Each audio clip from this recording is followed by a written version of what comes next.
Hello friends, and welcome to yet another video in a series of videos where we discuss about previous year's NEET JEE question paper. Today I have come with a very special question which is taken from previous year JEE Advanced question paper. Because the JEE Advanced examination is just about to come, let this question be a revision for the students. At the same time, any students who are preparing for JEE and NEET for the next coming academic year can be very beneficial for them. So take this question. This is a question from chapter called electromagnetic induction and alternating current, but basically it's a question from electromagnetic induction. So watch the video until the end. If you're new to my videos, please hit the subscribe button and the bell button so that you get all my notifications whenever I upload a new video for you. So without wasting any time, let's get started.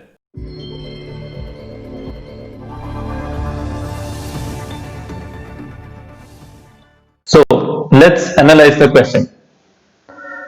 A conducting wire of parabolic shape, initially y equal to x square, that means the length of the wire is given as a function of x, is moving along with a velocity of v equal to v naught I cap in a non-uniform magnetic field B equal to B naught into 1 plus y by L to the power beta into k cap as shown in the figure. That means the magnetic field is along the z direction.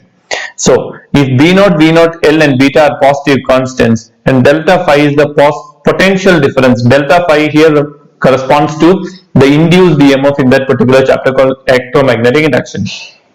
Okay, between the ends of the wire, then the correct statements are, there are 4 statements which are given there. We have to analyze all the 4 statements to get which are the options which are right. Okay, so let's look at the figures. The figure is a wire is drawn with the graph going as a parabolic shaped graph where it is given as y is equal to x square. So it is going like this, and what we have to understand from here is, you know that for an induced EMF, for a conductor moving along a magnetic field or cutting the magnetic field, we have to make sure that the wire is moving perpendicular to the magnetic field. At the same time, the direction of velocity and the conductor also should be perpendicular to one another. That means the length, the velocity and the magnetic field should be perpendicular to one another. Now when we look at the length here, the length is a function of x and y. So you will understand that if you have to measure or find out the induced EMF, you have to project the length along the y direction. So, but here the length is not a constant length. If it was a constant length, then the induced EMF delta phi can be written equal to B times L into V. V is the velocity with which the length need to be moved, so that the length is along the y axis, which according to the question it is given as L.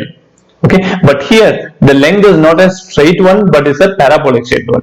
Okay, and that means y is changing as a function of x. So here we have to make sure that we have to find out the induced EMF. So what we have to do is we have to project the length on the y axis. So we take a small section of this projection of this wire, that is a y as a function of x square. We take a small projection out of this. We take it a small dy, why? Because the length is in the y axis. So we take a small dy and integrate it. A small EMF d phi is equal to b times velocity multiplied by the projection along the y axis. That is d phi, that is the induced EMF according to the question. So this is bv dy. So if I substitute the magnetic field is b naught into 1 plus y by L to the power beta, okay, into k cap. That means the k unit vector. We are not inducing that. So what about velocity? Velocity is v naught I cap. That means that also is along the perpendicular axis, so we don't have to be worried about it. Multiplied by dy. This is b phi. So to find out the total EMF, I have to make sure that I integrate it from this particular location 0 to this particular length L. That means we are going to project it on the y axis from 0 to L. V naught times dy plus v naught times y to the power beta divided by L to the power beta. We'll put L to the power beta in the denominator into y to the power beta into dy. So we are going, this is for d phi. So if I am going to integrate it from 0 to L, so what you are going to get is the total induced EMF delta phi is equal to, integrating it from 0 to L, b naught v naught times dy plus b naught v naught divided by L to the power beta times integration from 0 to L y to the power beta dy. So once you integrate it, you are going to get delta phi equal to, this is going to give you b naught v naught L plus, after integration, b naught v naught divided by L to the power beta into, where you are integrating it you will get, and substituting it you will get L to the power beta plus 1 divided by beta plus 1. So in the numerator we have L to the power beta into L, that is what we have, L to the power beta plus 1.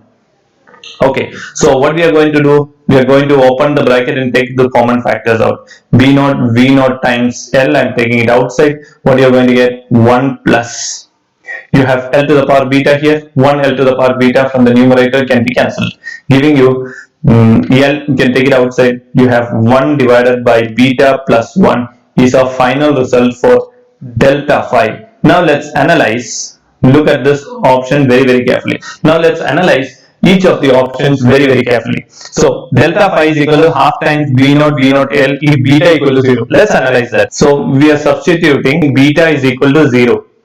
So if beta is equal to 0, according to our first option, we are writing it out.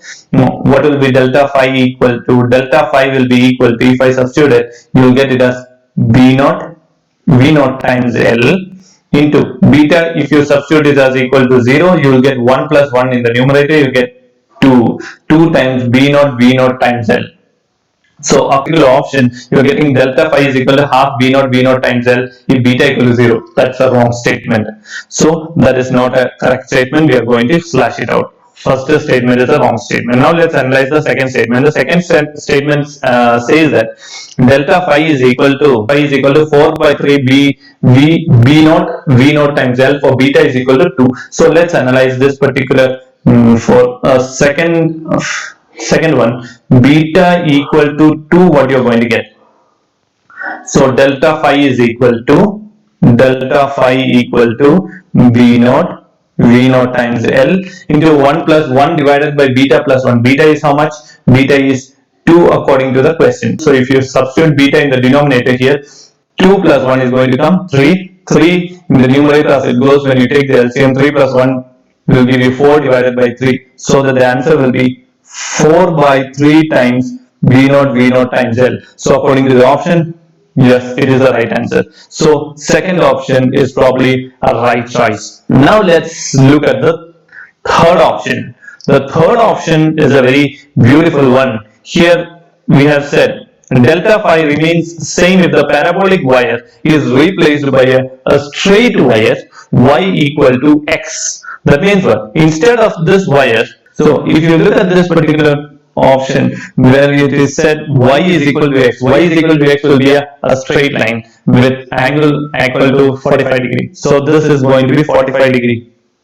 Wonderful. So here it is said of length root 2 times L. That means this length is given as root 2 times L. So if this length is root 2 times L, if I join this downward, you will understand from here as this is going to be L, this is going to be L. Only then the hypotenuse is going to give you root 2 times L. So the effective projection on the y-axis is still L. The effective projection on the y-axis is still L. The answer is going to remain you the same value.